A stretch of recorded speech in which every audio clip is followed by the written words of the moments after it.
সংকটের সময় দক্ষ হাতে কিভাবে দেশ পরিচালনা করতে হয় শেখ হাসিনা সেটা দেখিয়েছিলেন। দেশের মানুষ কোনো বিপদে পড়লে বিদেশের গুরুত্বপূর্ণ সব সফর ফেলে শেখ হাসিনা দেশে ফিরে আসতেন। সফর সংক্ষিপ্ত করা কিংবা পুরোপুরি বাতিল করার মতো ঘটনাও তিনি ঘটিয়েছেন। অতীতেও বৈশ্বিক সংঘাত ছিল মহামারীর মতো সবচেয়ে বিরূপ পরিস্থিতি। একজন শেখ হাসিনা ছিল বলেই সেসব সামাল দেওয়া গেছে। এক নজরে সংকট মোকাবেলায় শেখ হাসিনার সফলতা দেখে নেওয়া যাক। অতীতে জ্বালানি সংকট মোকাবিলায় শেখ হাসিনার ভূমিকা ছিল সুদূর প্রসারী। রাশিয়া ইউক্রেন সংঘাতের ফলে যখন বিশ্বব্যাপী জ্বালানি তেলের দাম আকাশচুম্বী হয়ে পড়ে, তখন তিনি দক্ষ হাতে দেশের জ্বালানি ব্যবস্থাপনা নিয়ন্ত্রণ করেন। তিনি বিদ্যুৎ উৎপাদনে বৈচিত্র্য আনার লক্ষ্যে কয়লাভিত্তিক বিদ্যুৎ কেন্দ্র এবং রূপপুর পারমাণবিক বিদ্যুৎ কেন্দ্রের মতো মেগা প্রজেক্ট হাতে নিয়েছিলেন। তার কূটনৈতিক তৎপরতায় কাতার এবং সৌদি আরবের মতো দেশগুলো থেকে জ্বালানি আমদানির চুক্তি সম্পন্ন করে সমাধানের পথ প্রশস্ত করা হয়েছিল। শেখ হাসিনার নির্দেশনায় কৃষি উৎপাদন সচল রাখতে সার ও সেচের জন্য জ্বালানি সরবরাহ নিশ্চিত করা হয়েছিল, যাতে দেশের খাদ্য নিরাপত্তা বিঘ্নিত না হয়। শেখ হাসিনার নেতৃত্বের অন্যতম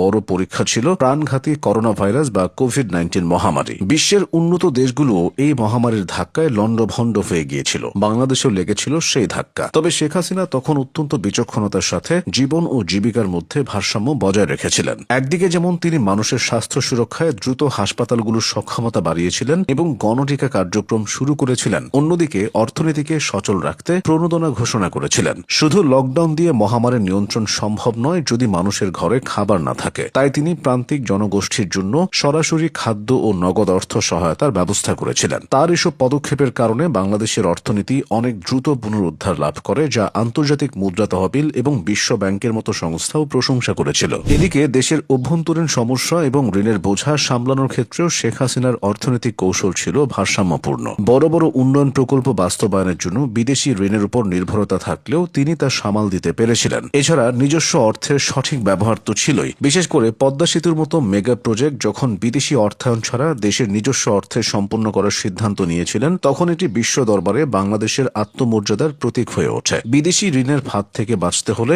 অভ্যন্তরীণ আয় বাড়াতে হয়। তাই তার শাসনামলে রাজস্ব আদায় সংস্কার করা হয়। অভ্যন্তরীণ রাজনৈতিক অস্থিতিশীলতা বা প্রাকৃতিক দুর্যোগের সময়ে তার দ্রুত এবং সরাসরি হস্তক্ষেপ সরকারি আমলাতন্ত্রকে আরও সচল ও দায়বদ্ধ করতে সহায়তা করেছিল। শেখ হাসিনার নেতৃত্বের একটি বিশেষ দিক ছিল তার ভবিষ্যৎমুখী পরিকল্পনা। তিনি কেবল বর্তমান সংকট সমাধানই করতেন না, বরং ভবিষ্যৎ প্রজন্মের জন্য একটি সমৃদ্ধ বাংলাদেশের ব্লু প্রিন্ট বা ডেল্টা প্ল্যান 2100 গ্রহণ করেছিলেন। জলবায়ু পরিবর্তনের ঝুঁকি মোকাবিলায় তার ক্লাইমেট রেজিলিয়েন্স প্রোগ্রাম আন্তর্জাতিকভাবে প্রশংসিত হয়েছে। দেশের অভ্যন্তরীণ নানা সমস্যা যেমন দমন, পাহাড়ি অঞ্চলের অস্থিরতা নিরসন এবং দারিদ্র্য বিমোচনে তার জিরো টলারেন্স নীতি ও সামাজিক নিরাপত্তা বেষ্টনী কর্মসূচিগুলো অভাবনীয় সাফল্য এনেছিল। যে কোনো বড় সংকটে তিনি জনগণের সামনে সরাসরি উপস্থিত হয়ে আশার আলো দেখাতেন, যা তার দলের সমর্থকদের মধ্যে আত্মবিশ্বাস যোগাত। তার এই নেতৃত্বই বাংলাদেশকে একটি ভঙ্গুর অবস্থা থেকে টেনে তুলে একটা পর্যায়ে নিয়ে যেতে ভূমিকা পালন করেছে। একটি উন্নয়নশীল রাষ্ট্র হিসেবে বাংলাদেশের সম্পদের সীমাবদ্ধতা থাকলেও শেখ হাসিনা তার নেয়া নানা পদক্ষেপের মাধ্যমে সংকটের সময়ে জাতিকে একটি ভিতের উপর দাঁড় করাতে সক্ষম হয়েছিলেন।